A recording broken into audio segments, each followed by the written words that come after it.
Good morning students. आज हम गंदी बस्तियों के दुष्परिणाम की बात करेंगे। पिछले वीडियो में हमने देखा था कि गंदी बस्तियां क्या हैं। तो गंदी बस्तियां उस निवासीय क्षेत्र को कहा गया है जहाँ की बहुत अधिक भीड़ हो, डिज़ाइन त्रुटिपूर्ण हो, रोशनी, प्रकाश, सफाई का अभाव हो और इसके अलावा स्वास्थ्य में नैतिकता, जहाँ रहना उनके स्वास्थ्य के लिए भी, नैतिकता के लिए भी हानिप्रद हो, तो ऐसे स्थानों को हम गंदी बस्तियाँ कहते हैं। तो हमने गंदी बस्तियों की डेफिनेशन देखी, संयुक्त राष्ट्र संघ ने क्या कहा है। तो उसके बाद हमने विशेषताएं देखी कि इनकी बनावट कैसी होती है। बहुत छोटी होती है, एक छोटे से कमरे में आपके 8-10 लोग रहते हैं, सफाई, रोशनी नहीं है, आर्थिक स्थिति इन बस्तियों में रहने वाले लोगों की बहुत निम्न होती है, बहुत अधिक भीड़ भाड़ होती है, स्वास्थ्य और सफाई की समुचित व्यवस्था नहीं होती। नैतिकता का अगर हम देखें तो इस क्षेत्र में मतलब अपराध की दर हमें अधिक मिलती है। इन लोगों की जो जीवन विधि है उसमें भी हमें जो यहाँ का सामाजिक संगठन होता है उसमें भी हमें भिन्न प्रकार का देखने को मिलता है। तो आज हम दुष्परिणामों की बात करेंगे।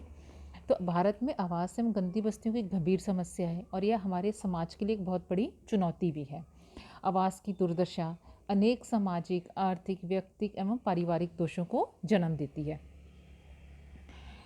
और राष्ट्रीय प्रगति को भी अवरुद्ध करती है। हम यहाँ आवास सुविधाओं के अभाव में गंदी बस्तियों के दुष्परिणामों का उल्लेख करेंगे। पहला है स्वास्थ्य का ह्रास। आवास की दुर्व्यवस्था होने एवं गंदी बस्तियों में रहने से लोगों के स्वास्थ्य पर बुरा प्रभाव पड़ता है।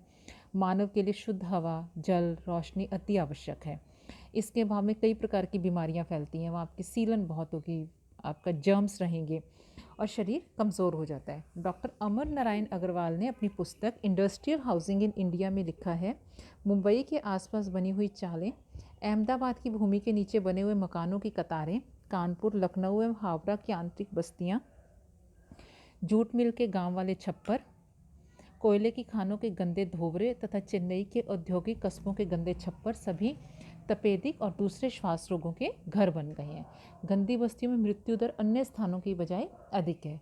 तो इन्होंने, डॉक्टर अमर नारायण अग्रवाल ने बताया कि आपकी जितनी भी गंदी बस्तियाँ हैं, इन गंदी बस्तियों में आपके तपेदिक और श्वास रोग अधिक देखने को मिलते हैं। क्यों? क्योंकि यहाँ पे आपके जब हवा, रोशनी, पानी का समुचित व्यवस्था नहीं होती तो सीलन से आपके वहाँ पे जर्म्स ज़्यादा पैदा होते हैं। तो आपकी सांस संबंधी प्रॉब्लम से, आपकी स्किन संबंधी प्रॉब्लम से, आपके फंगल इन्फेक्शंस आपका ज़्यादा रहते हैं। सेकेंड, नैतिक पतन और अपराध। गंदे वातावरण में रहने के कारण लोगों की मनोवृत्ति अपराधी बन जाती है और उनका नैतिक पतन होता है। उनमें चोरी, वेश्यावृत्ति, शराबखोरी और जुआ खेलने की आदतें जन्म लेती हैं। मकानों की उचित व्यवस्था के अभाव में लोग अकेले रहना अधिक पसंद करते हैं, तो अतः वो मतलब गलत रास्ते पे चल देते हैं। तो ऐसा जो हम इन जो गंदी बस्तियां हैं इनमें हम देखते हैं कि आपका अपराध हमें अधिक देखने को मिलते हैं।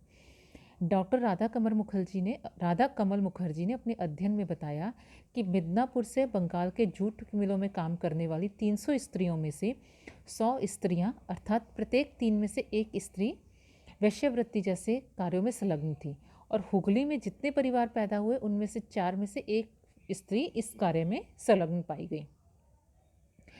तो डॉक्टर मुखर्जी ने लिखा कि भारतीय औद्योगिक केंद्रों की इन असंख्य गंदी बस्तियों में मनुष्यता का निस्संदेही निर्दयता के साथ गला घोंटा जाता है, नारीत्व का अपमान होता है और शिशु को प्रारंभ से ही विषपान कराया जाता है।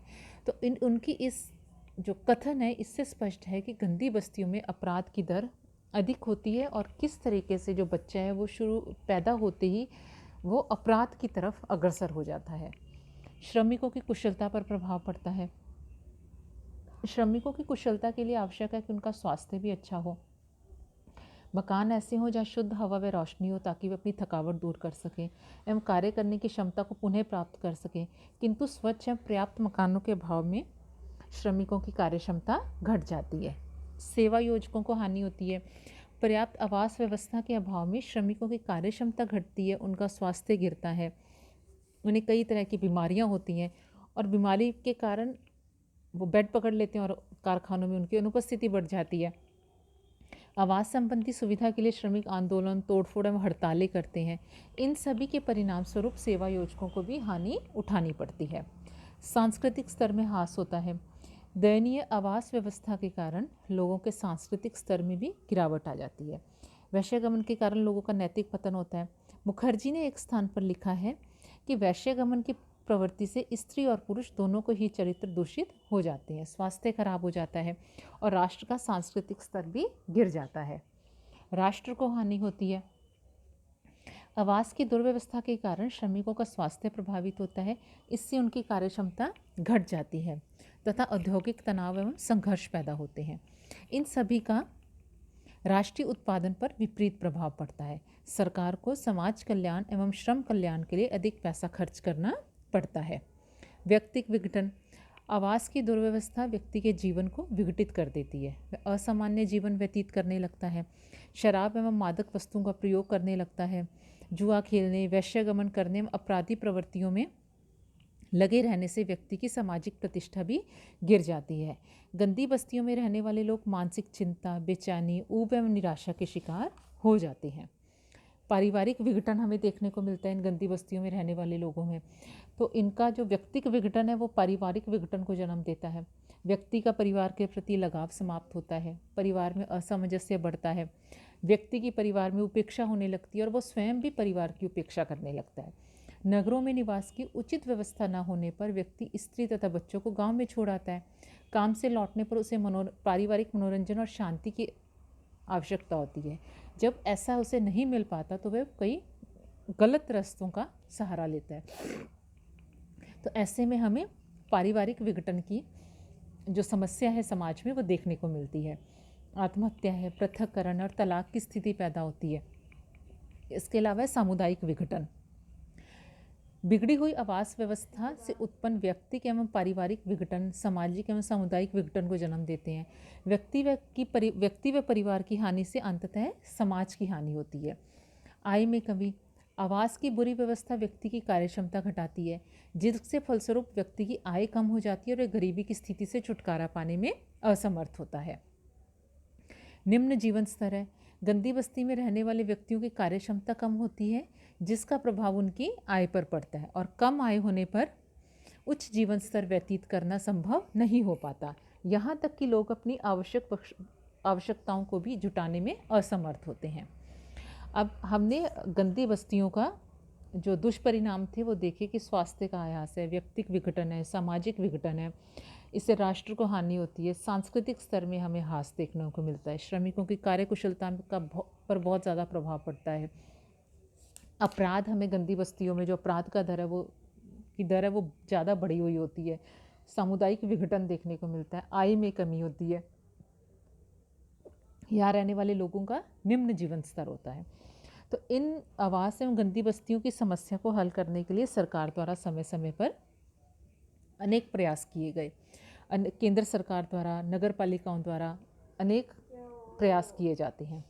भारत में दिनों दिन स्वास्थ्यप्रद आवास की समस्या बढ़ती जा रही है। 1991 में भारत में गंदी बस्तियों में रहने वाले लोगों की जनसंख्या 4.88 करोड़ थी, जो कि अब बढ़कर 6 करोड़ के आसपास हो गई है। तो नगरों में बढ़ती जनसंख्या के लिए आवास की समस्या को हल करना अति आवश्यक है। भारत में आवास एवं गंदी बस्तियों की समस्या से मुक्ति पाने के लिए सरकार के द्वारा समय समय पर अनेक प्रयास किए जाते हैं। जैसे नेहरू रोजगार योजना के तहत सरकार नगरों में रहने वाले गरीब परिवारों को आवास की सुविधा के लिए 4,000 रुपये प्रति परिवार सहायता देती है। 1954 में भारत सरकार ने भवन निर्माण एवं अनुसंधान के लिए राष्ट्रीय भवन निर्माण संगठन की स्थापना की, जो आवास संबंधी तकनीकी सलाह देने, इमारती सामान के प्रयोग में सुधार और आवास संबंधी सामाजिक आर्थिक पहलुओं पर अनुसंधान करने का कार्य करता है। इस हुडको की गतिविधियों का विस्तार हुआ है। उसने वर्ष 2001-2 के दौरान आवास तथा शहरी मूलभूत ढांचे में संबंधित योजनाओं के लिए कई करोड़ रुपए खर्च कर चुके हैं। इसके अलावा राज्य स्तरीय योजनाएं भी हमें देखने को मिलती है। जैसे एक केंद्र की और योजना भी वर्तमान में चल रही है, प्रधानमंत्री जन आवास योजना है। इसके तहत भी सरकार कम कीमत पर आपकी गंदी बस्तियों की समस्या को दूर करने के लिए 1 कमरे का फ्लैट, 2 कमरे का फ्लैट या सुविधाएं उपलब्ध कराती है। राज्य क्षेत्र की भी योजनाएं हैं। विभिन्न राज्यों द्वारा भी गंदी बस्तियों की समस्या को दूर करने के लिए अनेक योजनाएं चलाई जाती हैं। समेकित सहायता प्राप्त आवास योजना है। यह योजना 1952 में औद्योगिक श्रमिकों एवं आर्थिक दृष्टि से कमज़ोर लोगों को मकान बनाने के लिए राज्य सरकार द्वारा आर्थिक सहायता उपलब्ध करा दी है। कम आय वर्ग आवास योजना थी। 1954 में निम्न वर्ग आवास योजना प्रारंभ की गई। इस योजना के अंतर्गत उन लोगों को मकान बनाने के लिए आर्थिक सहायता प्रदान की जाती है जिनकी मासिक आय 700 रुपये से अधिक नहीं थी।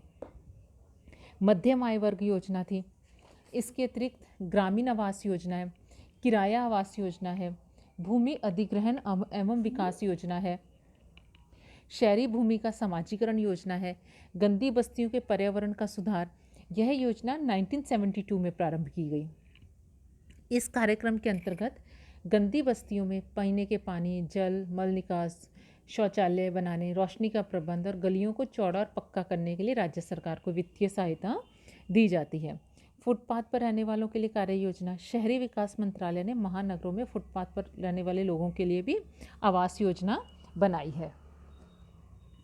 आवास योजना तथा आश्रय स्थल सुधार कार्यक्रम के अंतर्गत भी सरकार के द्वारा अनेक लाभग्राही नगरीय क्षेत्रों में निर्धन तथा आर्थिक दृष्टि से कमज़ोर वर्ग के लोगों के लिए यह योजना प्रारंभ की गई। झुग्गी बस्तियों के लिए के विकास का राष्ट्रीय कार्यक्रम।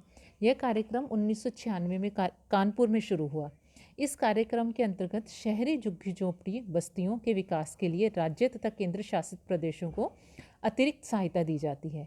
कार्यक्रम का उद्देश्य पर्याप्त और संतोषजनक जल आपूर्ति, स्वच्छता, स्वास्थ्य सुविधाएं, प्राथमिक शिक्षा सुविधाएं, प्रौढ़ शिक्षा आदि की सुविधाएं उपलब्ध कराना है। इस कार्यक्रम के अंतर्गत सामुदायिक मूलभूत सुविधाओं, आश्रय की व्यवस्था, शहरी गरीब महिलाओं के सशक्तिकरण, प्रशिक्षण, कार्यकुशलता बढ़ाने पर विशेष ध्यान दिया गया है। राज्य तथा केंद्र शासित प्रदेशों को वार्षिक रूप से धनराशि दी जाती है। नगरों में पटरियों पर रहने वाले या फुटपाथ पर रहने वालों के लिए भी कार्य योजना है। इन लोगों को प्राथमिकता के आधार पर आश्रय स्थल उपलब्ध कराने का लक्ष्य रखा गया है। इस योजना के दिशा निर्देशों में अक्टूबर 2002 में संशोधन भी किया गया है। तो इस प्रकार हमने देखा कि सरकार द्वारा समय समय पर गंदी बस्तियों के उन्मूलन के लिए, गंदी बस्तियों में के पर्यावरण में वहाँ की जो सुविधाएं, वहाँ के जो वातावरण है उसमें सुधार करने के लिए समय समय पर कई योजनाएं बनाई जाती हैं। इसके अलावा हम भी गंदी बस्तियों के सुधार के लिए कुछ सुझाव दे सकते हैं। जैसे मकान निर्माण के लिए विभिन्न संस्थाओं द्वारा दिए जाने वाले ऋणों में वृद्धि की जाए, किस्तों में रियायत की जाए, ब्याज की दर घटाई जाए। इस प्रकार के कार्यक्रम चलाए जाने चाहिए। श्रमिकों का निवास स्थान औद्योगिक केंद्रों से दूर होने पर उनके निवास से काम के स्थान पर तक यातायात की व्यवस्था का समुचित प्रबंध किया जाए। श्रमिक बस्तियों में बाजार, औषधालय, स्कूल, खेल के मैदान, पार्क, डाक व तारघर आदि की सुविधाएं उपलब्ध कराई जाएं। वर्तमान में हम जो मुख्यमंत्री जन आवास योजना और पीएम की जो आवास योजना का हम देखते हैं तो उनमें ये सारी सुविधाएं सरकार उपलब्ध कराती है। श्रमिकों के लिए दिए गए भवन निर्माण हेतु ऋण व भुगतान उनके वेतन में इसे काटने की व्यवस्था की जाए। केंद्र सरकार एवं राज्य सरकार के कर्मचारियों को आवास संबंधी दी जाने वाली सुविधाएं श्रमिकों के लिए भी लागू की जाएं। जो सेवा योजक श्रमिकों के लिए भवन बनाना चाहें उन्हें भूमि एवं ऋण की सुविधाएं दी जाएं। नगरीय क्षेत्रों में आवास समस्या और विशेषतः गंदी बस्तियों की समस्या के समाधान के लिए ये आवश्यक है कि बड़ी योजनाओं के लिए अंतर्राष्ट्रीय सहयोग प्राप्त किया जाए। धन प्राप्त करने के लिए बॉन्ड जारी किए जाने चाहिए। बड़े कॉलोनाइजर्स के सहयोग से नगर के बाहरी क्षेत्र का विकास किया जाना चाहिए। योजना की लागत को विकास संबंधी सुविधाओं का लाभ उठाने वाले लोगों से वसूल किया जाना चाहिए। नगर के बाहरी क्षेत्रों से नगर में यातायात सुविधा सस्ती और सुगम बनाने से भी नगर का फैलाव तेज गति से होगा। इससे मलिन बस्तियां नगरों के बीचों बीच विकसित नहीं होंगी। नगर के बाहरी हिस्सों में नियोजित कॉलोनियों में भवन निर्माण हेतु ऋण देने के लिए वित्तीय संस्थाओं को प्रेरित किया जाना चाहिए। नियोजित कॉलोनियों में भवन निर्माण हेतु अधिक से अधिक सुविधा दी जानी चाहिए, परंतु साथ ही नियमों के पालन पर भी विशेष जोर दिया जाना चाहिए। औद्योगिक नगरों में भी सरकार स्वयं आवास की व्यवस्था करे। प्रत्येक राज्य में आवास बोर्ड गठित किए जाने चाहिए। भवन निर्माण करने वाली सहकारी समितियों का गठन हो। भूमिहीन मजदूरों को घर के स्वामित्व का अधिकार हो। ग्रामीण मजदूरों अन्य व्यक्तियों के लिए सरकारी योजनाएं चलाई जानी चाहिए। तो इस प्रकार हमने गंदी बस्तियों का अध्ययन किया, गंदी बस्तियों की परिभाषा, गंदी बस्तियों की विशेषताएं, गंदी बस्तियों के क्या दुष्परिणाम हैं, सरकारी योजनाएं, इनका अध्ययन किया। तो आप जब अपना अध्ययन करें तो आप इन चीज़ों का ध्यान रखें कि आपको पूछा जा सकता है कि गंदी बस्तियों को मुंबई में क्या कहते हैं, या गंदी बस्तियों के कोई 2 कारण बताएं। गंदी बस्तियों के एक वन लाइनर जो आपके क्वेश्चन आते हैं उनमें आपसे पूछा जा सकता है। गंदी बस्तियों की कोई 2 विशेषताएं, गंदी बस्तियों के पनपने के कोई 2 कारण, गंदी बस्तियों के कोई 2 दुष्प्रभावों की चर्चा करें। तो आप इसका जब अध्ययन करें तो आप अच्छे से अध्ययन करें। धन्यवाद।